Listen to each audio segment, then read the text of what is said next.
Donald Trump will stand by that separation of powers in the 9 seat Supreme Court. Yeah, let's talk about packing the court now.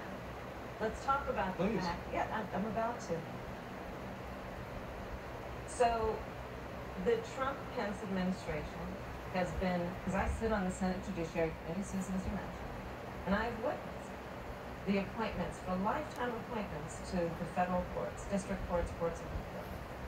People who are purely ideological, people who have been reviewed by legal professional organizations and found to have been not competent, are substandard. And do you know that of the 50 people who President Trump appointed to the Court of Appeals for lifetime appointments, not one is black? This is what they've been doing. You want to talk about packing the court? Let's have that discussion. All right, thank you, Senator. Let's go on and talk about the issue of racial justice. I just want the record to reflect she never answered the question. But maybe the next debate, Joe Biden will answer the question. But I think the American people never answer. Thank you, Vice President.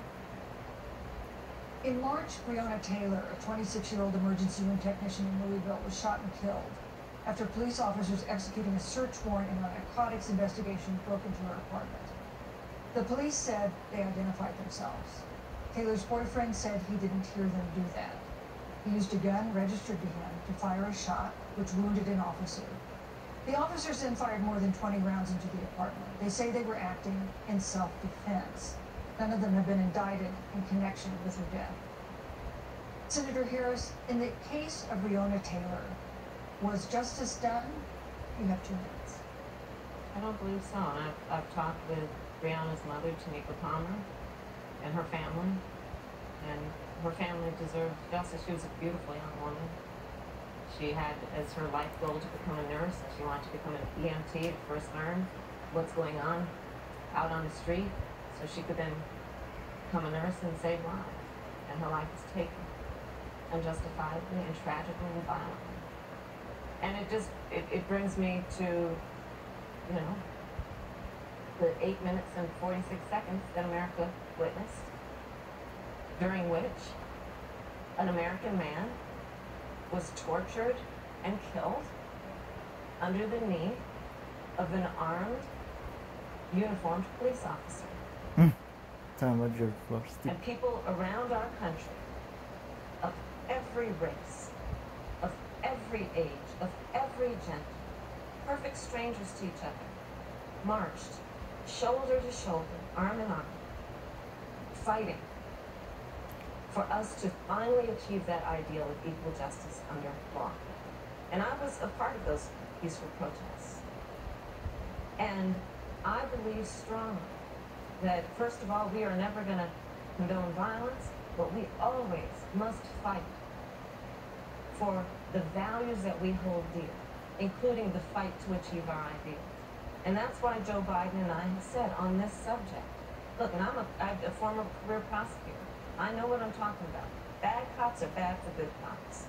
We need reform of our policing in America and our criminal justice system, which is why Joe and I will immediately ban chokeholds and karate holds. George Floyd would be alive today if we did that. We will require a national registry for police officers who break the law.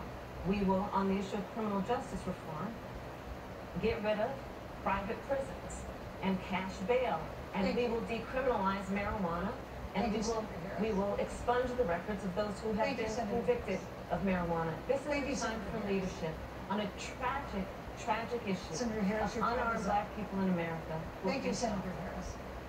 Vice President Pence, let me pose the same question to you. In the case of Breonna Taylor, was justice done? You have 2 minutes, uninterrupted. Well, our heart breaks for the loss of innocent American life. And the family of Breonna Taylor has our sympathies. But I trust our justice system, a grand jury that refused the evidence. And it really is remarkable that as a former prosecutor, you would assume that an impaneled grand jury looking at all the evidence got it wrong. But I'm entitled to your opinion, Senator. I think with regard to George Floyd, there's no excuse for what happened to George Floyd. And justice will be served. But there's also no excuse for the rioting and looting that follow. I mean, it really is astonishing. Flora Westbrook is with us here tonight in Salt Lake City. Just a few weeks ago, I stood at what used to be her salon. Was burned to the ground by rioters and looters. And Flora is still trying to put her life back together. And I must tell you, this presumption that you hear consistently from Joe Biden and Kamala Harris, that America is systemically racist. And that, as Joe Biden said, that he believes that law enforcement has an implicit bias against minorities, is a great insult to the men and women who serve in law enforcement. I want everyone to know who puts on the uniform of law enforcement every day. And President Trump and I stand with you. And it is remarkable that when Senator Tim Scott tried to pass a police reform bill, brought together a group of Republicans and Democrats, Senator Harris, you got up and walked out of the room. And then you filibustered Senator Tim Scott's bill on the Senate floor that would have provided new accountability, new resources. But we don't have to choose between supporting law enforcement, improving public safety, and supporting our African American neighbors and all of our minorities.